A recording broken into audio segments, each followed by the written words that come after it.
Alright, so in this video I thought we would explore some really cool things to do with textures and type effects. And you can see here I've got just a basic stock photo image of a texture like a concrete wall. And even though I do like the texture, I want to make it a little bit more dramatic of a texture. And I want to make it really look really rough and everything like that. And the way I'm going to do that is through the use of lighting effects. And this is going to do two things. It's going to really give my texture a lot more depth and roughness to it, but it's also going to kind of establish a light source for the text we're going to apply. And to do that, I'm going to go into the channels palette here. And we can go in here, and what I'm looking for is a channel that has a fair amount of contrast, but not too much. You can see, if I toggle, just click through these, you can see, well, the blue has a great deal of contrast. Green is, or red is a little light. And green seems to be just about what we want. So I'm just going to drag the green down to the new channel icon here, simply make a duplicate. And to smooth out any really fine edges in there, I'm going to go under Filter to Blur, Surface Blur. And here I'll use the settings I've already got set here, which is a radius of 8 and threshold of 10, and we'll hit OK. And you can see it's smoothed it out quite a bit, keeping some of that area in there. Now, I'm going to go back into my Layers palette. Let's go back and reactivate our channels. Go back to my Layers palette, and I'm going to create a new layer right above that one, and we're going to fill this layer with a neutral 50% gray. I'm going to press Shift-Delete, get my fill dialog here, 50% gray. It's good. Now, on that layer, I'm going to go under Filter to Render, and then down to Lighting Effects.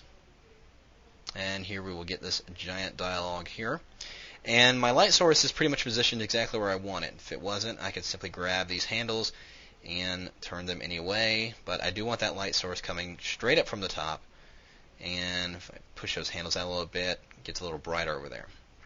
And then the only other thing I'm going to change is down here where it says Texture Channel. And we're going to go and select, it goes right off screen here, but it's the green copy that we made right here at the bottom of this list. So if I select that, you can kind of subtly see that texture that's showing up in here, and that's become a bump map. And because it's going using that light source and creating kind of a beveled or an embossed texture there. So when I click OK here, you'll see that effect take shape right there. Now, what I'm going to do to make it interact with my original layer is simply change the blending mode. I'm going to go under this blending mode menu and go to Overlay. And there you can see texture is gotten a lot rougher, and the light source, you can see that difference before and after. It's gotten a lot rougher and a lot more interesting. Now, going to go ahead and set some text. So let's go over here and select my text tool, and I'm just going to click once in there. And actually, it made a text box. I don't want it to do that. Just want to click in there so we can type right inside the layer. And I'm just going to type, let's do live. And we'll scale that text up quite a bit. I'm simply bringing up my free transform and holding on the Shift key and scaling that out proportionally. And then press Enter. Now that I've got my texture the way I like it, and I've got my text set to the right size, one thing I need to do now, with the texture the way it is, I'm going to merge those two texture layers. I'm going to turn off this text layer for a second. Activate that top texture layer and do Command or Control E to merge those two layers together. Then I'm going to make a duplicate of that layer. Then I'm going to drag this duplicate over top of the text, because we want to be able to make this to where our text is still editable, even though we've applied a number of complex effects to it, and it will look like a completely rastered effect. It will still be editable text, which is one of the really cool things about this. We can go ahead and work through this effect, and in the end, if we don't like the word, if we like the effect and want to use it on another word or something like that in another design, we can certainly do that. So I'm going to turn on that text layer. We don't see it because it's, of course, sitting behind this texture layer. I'm going to simply activate that as a clipping group by holding down my Option or Alt key and clicking between those layers. And again, we're not seeing it because it's blending in with that background layer. Well, to fix that, I'm simply going to select that background layer, bring up my hue and saturation, Command or Control U, and let's change the color of that background like there. Let's click Colorize, and let's perhaps give it a kind of a blue color, and kind of subtle, just like that. So there's our text. It's not so exciting yet. because we need to apply some depth to it through a layer style. So on the text layer, not the texture layer, but the text layer itself, I'm going to go and to my effects here, actually the effects menu right here, and we're first going to select bevel and emboss. And we'll get this giant window here. And I'm going to unclick use global light because I want the light source. Of course, we know it's coming from above as we established in our lighting effects, so I'm simply going to make that set there. I'm going to change my technique to chisel hard. Then we're going to increase that depth quite a bit so you can see, really get some defined edges there. And go up here to our layer styles, we're going to add a drop shadow. And I'm going to increase the distance somewhat and the size, but I also need to change that light source. I'm going to turn off global light again and make sure that that light source is coming from the top, as you can see right there.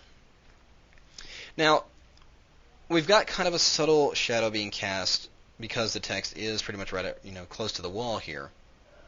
But we want to kind of establish more of a shadow, like an ambient shadow in a sense, like there's a subtle ambient light that's shining in front of it. So I'm going to activate an outer glow here. By default, we get this really ugly yellow as our outer glow. I'm simply going to select black and change the blending mode to multiply, and we'll bring that size out quite a bit.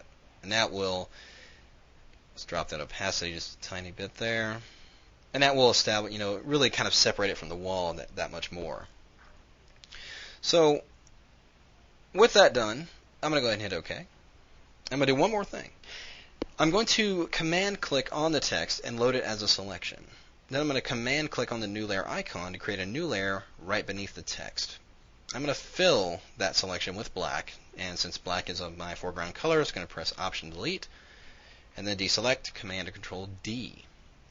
Then I'll bring up my free transform, Command T. Then I'm going to simply grab this middle bottom handle here and drag it down just a little bit, kind of stretching out that text, because we really want this light to be casting a long shadow along this wall here. And then I'll just press Enter. Then I'm going to create a layer mask on that layer. Double click right there, or just click once actually. Simply go over here and get my gradient tool, and making sure we're going from a black to transparent gradient and drawing from the bottom going up, holding down that shift key. It's going to draw a layer mask on there. Maybe not quite that much. Just like that. And then I'm going to select the layer itself, drop the overall opacity down to about 60%.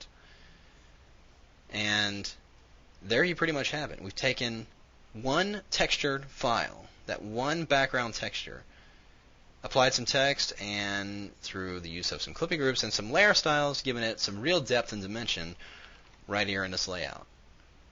So there you have it. And like I said as before, now we did create this shadow, which is of course a rastered effect, but if we wanted to change the text, simply turn off that layer, double click on your text file here,